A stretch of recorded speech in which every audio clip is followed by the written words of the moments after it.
72 millones de euros para pagar el complemento de grado a todos los trabajadores temporales con contrato administrativo. Una cuestión de justicia que pone fin a una discriminación salarial y permite equiparar en el cobro del grado al personal temporal con contrato administrativo y a los funcionarios públicos que disfrutaban ya de este complemento. La aportación se hará en la nómina de noviembre y 8.045 trabajadores se beneficiarán de ella. Se hará en un solo pago y de forma no aplazada. Es una decisión que se ha adoptado puesto que la previsión de cierre del ejercicio y el remanente de tesorería disponible permite abonar la totalidad de la sentencia de grado este año.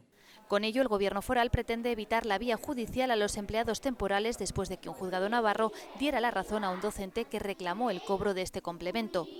La medida, como les digo, ha sido propuesta hoy a las fuerzas sindicales y se incluirá en un decreto ley foral de medidas urgentes. Un decreto que el Ejecutivo espera aprobar en octubre y que incluye medidas como la equiparación de los permisos de paternidad y maternidad a 17 semanas o la extensión al verano de los contratos docentes.